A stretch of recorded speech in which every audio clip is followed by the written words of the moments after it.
Friends, Neelkanth videos में आपका स्वागत है। आज का टॉपिक है the real estate regulation and development act 2016। Real estate project का रजिस्ट्रेशन कराना मैंडेटरी है। बिना रजिस्ट्रेशन कराए प्रमोटर प्रोजेक्ट के किसी भी अपार्टमेंट, बिल्डिंग और प्लॉट को sale, book, offer for sale या एडवर्टाइजमेंट नहीं कर सकता है।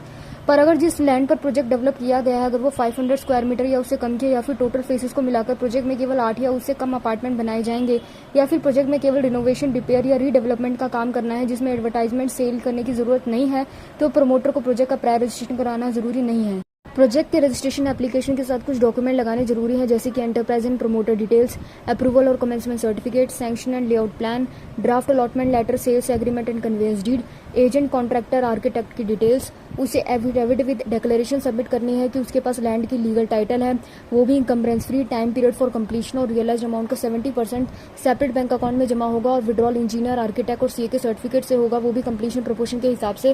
फाइनेंशियल ईयर खत्म होने के 6 महीने में उसे अपना अकाउंट ऑडिट कराना होगा। रजिस्ट्रेशन का एप्लीकेशन मिलने के 30 दिन के अंदर पहला या तो रजिस्ट्रेशन ग्रांट कर दिया जाएगा और registration number and ID password दिया जाएगा, जिससे प्रमोटर वेबसाइट को एक्सेस करके अपना वेब पेज क्रिएट करेगा और उसमें प्रोजेक्ट की सारी डिटेल्स भरेगा। दूसरा ये हो सकता है कि एप्लीकेशन रिजेक्ट कर दिया जाए रिजेक्शन के रीजन के साथ, पर रिजेक्ट करने से पहले अपॉर्चुनिटी ऑफ बीइंग हर्ड जरूर दिया जाएगा।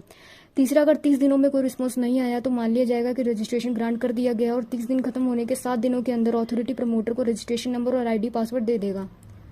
अथॉरिटी कंप्लेन मिलने पर या सीओ मोटो या कॉम्पिटेंट अथॉरिटी की रिकमेंडेशन पर प्रमोटर का रजिस्ट्रेशन रिवोक कर सकती है।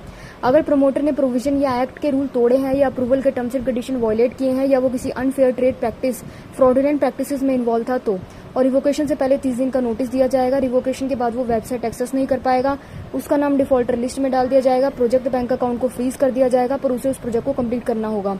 और अथॉरिटी चाहे तो रजिस्ट्रेशन रिवोक करने के बजाय extra terms and condition promoter पर लगा सकती है। एजेंट को रियल एस्टेट प्रोजेक्ट का सेल और परचेज कराने के लिए अपना रजिस्ट्रेशन कराना जरूरी है। एप्लीकेशन मिलने के बाद अथॉरिटी या तो रजिस्ट्रेशन ग्रांट कर देगी या रीजन और अपॉर्चुनिटी ऑफ बीइंग हर्ड देकर एप्लीकेशन रिजेक्ट कर देगी, या अगर कोई रिस्पॉन्स नहीं आता है तो मान लिया जाएगा कि रजिस्ट्रेशन हो गया है। रजिस्ट्रेशन होने के बाद रजिस्ट्रेशन नंबर दिया जाएगा, जिसे एजेंट को हर सेल और परचेज में कोड करना होगा। रेगुलेशंस, टर्म्स एंड कंडीशंस या रूल तोड़े जाने पर या फ्रॉड और मिस रिप्रेजेंटेशन से रजिस्ट्रेशन लेने पर रजिस्ट्रेशन सस्पेंड या रिवोक कर लिया जाएगा।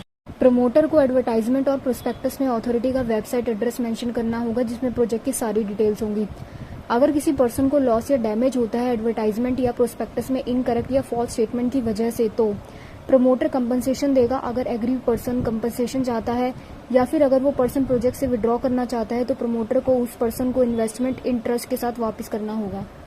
प्रमोटर अपार्टमेंट, बिल्डिंग और प्लॉट के कॉस्ट के 10% से ज्यादा का अमाउंट एडवांस या डिपॉजिट के तौर पर अलॉटीज से नहीं ले सकता है। उसके बाद प्रमोटर अलॉटीज के साथ सेल का एग्रीमेंट करेगा, फिर उस एग्रीमेंट को रजिस्टर कराएगा।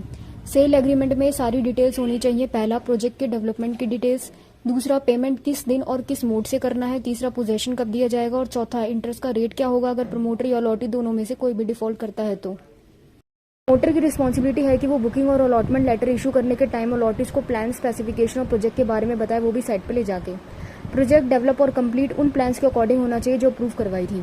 अगर प्रमोटर प्लान में कोई चेंज कर रहा है तो पहले उसे अलॉटीज की कंसेंट लेनी होगी, और अगर वो कोई माइनर चेंज कर रहा है अलॉटी के कहने पर, या वो चेंज जरूरी है आर्किटेक्चरल रीजंस की वजह से और वो चेंज आर्किटेक्ट या इंजीनियर ने सर्टिफाई कर दिया है, तो वो अलॉटी को इन्फॉर्म करके चेंज करवा सकता है।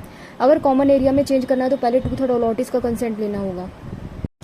कन्वेंस डीड एग्जीक्यूट होने के बाद भी प्रमोटर ही स्ट्रक्चरल और दूसरे डिफेक्ट्स के लिए रिस्पॉन्सिबल होगा। पोजेशन हैंडओवर करने के 5 साल के पीरियड में जो भी डिफेक्ट्स बताए जाएंगे अलॉटीज के द्वारा, वो सारे डिफेक्ट्स प्रमोटर को डिफेक्ट बताने के 30 दिन के अंदर ही ठीक कराना होगा। अगर प्रमोटर 30 दिन में ठीक नहीं कराता है तो उसे अलॉटीज को कंपनसेशन देना होगा। रियल एस्टेट प्रोजेक्ट को थर्ड पार्टी को ट्रांसफर करने से पहले प्रमोटर को 2/3 अलॉटीज का रिटर्न कंसेंट प्लस अथॉरिटी का प्रायर अप्रूवल लेना होगा। ट्रांसफर की वजह से इन चीजों में कोई फर्क नहीं पड़ेगा। पहला, प्रीवियस प्रमोटर ने प्रोजेक्ट में जो भी अलॉटमेंट या सेल किए होंगे। दूसरा, नए प्रमोटर बचे हुए सारे ऑब्लिगेशंस पूरा करेगा ऑफ प्रोजेक्ट। तीसरा, एक्स्ट्रा टाइम प्रोजेक्ट को कंप्लीट करने के लिए न्यू प्रमोटर को नहीं दिया जाएगा। प्रमोटर को लैंड एंड बिल्डिंग के टाइटल, प्रोजेक्ट के कंस्ट्रक्शन एक्सेट्रा के इंश्योरेंसेस लेने हैं। एसोसिएशन ऑफ अलॉटीज को इंश्योरेंस ट्रांसफर करने से पहले प्रीमियम और चार्जेस भरने की प्राइमरी रिस्पॉन्सिबिलिटी प्रमोटर की है। सेल्स एग्रीमेंट होते ही इंश्योरेंस के बेनिफिट अलॉटीज को ट्रांसफर हो जाएंगे। एसोसिएशन ऑफ अलॉटीज फॉर्म होते ही इंश्योरेंस रिलेटेड डॉक्यूमेंट उन्हें ट्रांसफर करने होंगे। अगर प्रमोटर टाइम पर प्रोजेक्ट कंप्लीट ना कर पाया या पोजेशन नहीं दे पाया सेल्स एग्रीमेंट के टर्म्स एंड कंडीशन के अनुसार, या फिर उसकी वजह उसके रजिस्ट्रेशन का सस्पेंशन या रिवोकेशन था तो अलॉटी को वो अमाउंट प्लस इंटरेस्ट वापस करेगा अगर अलॉटी प्रोजेक्ट से विड्रॉ करना चाहे तो, या फिर हर महीने इंटरेस्ट देगा जब तक पोजेशन ना दे अलॉटी को तब तक। अगर अलॉटी को डिफेक्टिव टाइटल की वजह से लॉस हुआ तो प्रमोटर को कंपनसेशन देना होगा। अगर प्रमोटर कोई और ऑब्लिगेशन पूरी करने में फेल हो गया तो उसे अलॉटी को कंपनसेशन देना होगा। लोकल लॉ के अब्सेंस में occupancy certificate allottees and association of allottees को इशू करने के 3 महीने के अंतराल में कन्वेयंस डीड एग्जीक्यूट हो जाना चाहिए। Common areas like parks, parking area, terrace etcetera जो कि अनडिवाइडेड होता है उसके title documents association of allottees को दिया जाता है। अथॉरिटी से कंप्लीशन सर्टिफिकेट लेने के 30 दिन के अंदर प्रमोटर फिजिकल पोजेशन और दूसरे टाइटल डॉक्यूमेंट्स अलॉटीज और एसोसिएशन ऑफ अलॉटीज को दे देगा। प्रमोटर को कॉम्पिटेंट अथॉरिटी से सारे सर्टिफिकेट्स लेकर अलॉटीज को देने हैं, इंक्लूडिंग लीज सर्टिफिकेट अगर प्रोजेक्ट लीज होल्ड लैंड पर बना है तो। एसोसिएशन बनानी है मेजोरिटी अलॉटीज की बुकिंग होने के 3 महीने के अंदर। फिजिकल पोजेशन ट्रांसफर करने से पहले तक के सारे एक्सपेंसेस प्रमोटर पे करेगा और अगर वो नहीं कर पाया तो प्रॉपर्टी ट्रांसफर होने के बाद भी उसे वो पे करना होगा और साथ में उस पर किए गए केस का खर्चा भी वही उठाएगा। सेल्स एग्रीमेंट होने के बाद अपार्टमेंट को मोर्टगेज नहीं कर सकते हैं। प्रमोटर अलॉटमेंट एग्रीमेंट के टर्म्स एंड कंडीशन के हिसाब से कैंसिल कर सकता है।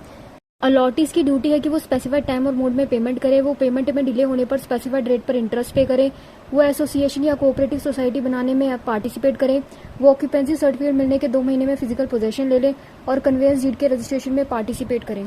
अलॉटीज के पास राइट है कि उन्हें सारे प्लान्स, प्रोजेक्ट के डेवलपमेंट और सेल्स एग्रीमेंट से रिलेटेड सारी इन्फॉर्मेशन दी जाए। वो पोजेशन क्लेम कर सकते हैं, वो रिफंड मांग सकते हैं, अमाउंट विद इंटरेस्ट और कंपनसेशन ले सकते हैं। अगर प्रमोटर पोजेशन देने में फेल हो जाए तो वो सारे टाइटल डॉक्यूमेंट्स मांग सकते हैं। फिजिकल पोजेशन मिलने के बाद रियल एस्टेट एजेंट को ऐसे प्रोजेक्ट्स के प्लॉट, बिल्डिंग और अपार्टमेंट का सेल या परचेज नहीं कराना चाहिए जो रजिस्टर्ड ना हो विद अथॉरिटी। उसे बुक्स, रिकॉर्ड्स और प्रिस्क्राइब डॉक्यूमेंट्स मेंटेन करना चाहिए। उसे अनफेयर ट्रेड प्रैक्टिसेस में इन्वॉल्व नहीं होना चाहिए। उसे अलॉटी को बुकिंग के टाइम पे वो सारी इन्फॉर्मेशन और डॉक्यूमेंट प्रोवाइड कराने चाहिए जो अलॉटी के लिए जानना अति आवश्यक हो। 2 या 2 से ज्यादा स्टेट की अप्रोप्रिएट गवर्नमेंट एक या एक से ज्यादा अथॉरिटी स्टैब्लिश कर सकती है एक स्टेट में। अथॉरिटी एक बॉडी कॉर्पोरेट है जिसका परपेचुअल सक्सेशन एक कॉमन सील है। वो कॉन्ट्रैक्ट कर सकती है, केस कर सकती है, उस पर केस किया जा सकता है। अथॉरिटी में एक चेयरपर्सन और कम से कम 2/3 होल टाइम मेंबर होने चाहिए जो कि अप्रोप्रिएट गवर्नमेंट अपॉइंट करती है। चेयरपर्सन के पास स्पेसिफाइड फील्ड में 20 साल और मेंबर को 15 साल का एक्सपीरियंस होना चाहिए। वो पर्सन जो स्टेट गवर्नमेंट में सर्विस कर चुके हैं चेयरपर्सन बनने के लिए सेंट्रल गवर्नमेंट के एडिशनल सेक्रेटरी की पोस्ट और मेंबर बनने के लिए स्टेट गवर्नमेंट में सेक्रेटरी की पोस्ट पर होना चाहिए। अथॉरिटी में चेयरपर्सन और मेंबर्स का टर्म ज्वाइनिंग डेट से 5 साल तक होता है, पर वो 65 साल की उम्र तक ही अपना ऑफिस कंटिन्यू कर सकते हैं। चेयरपर्सन और मेंबर्स का रीअपॉइंटमेंट नहीं हो सकता है। चेयरपर्सन और मेंबर को रिजाइन करने से पहले कम से कम 3 महीने का नोटिस देना होगा और वैकेंसी होने पर वैकेंसी की डेट से 3 महीने के अंदर उस पोस्ट को फिल करना होगा। चेयरपर्सन और मेंबर को इन 5 सिचुएशन में रिमूव किया जा सकता है। पहला, अगर उन्हें दिवालिया घोषित किया गया है तो। दूसरा, अगर उन्हें मॉरल टर्पिट्यूड से जुड़े अपराध का दोषी पाया गया है तो। अगर अब वो फिजिकली या मेंटली इनकैपेबल हो गए हैं या फिर अब उनके अंदर ऐसे इंटरेस्ट आ गए हैं जो उनके फंक्शन को प्री जुडिशियली अफेक्ट कर रहे हैं या फिर उन्होंने अपने पोजीशन का मिसयूज किया है और उनका कंटिन्यू करना पब्लिक इंटरेस्ट के खिलाफ होगा।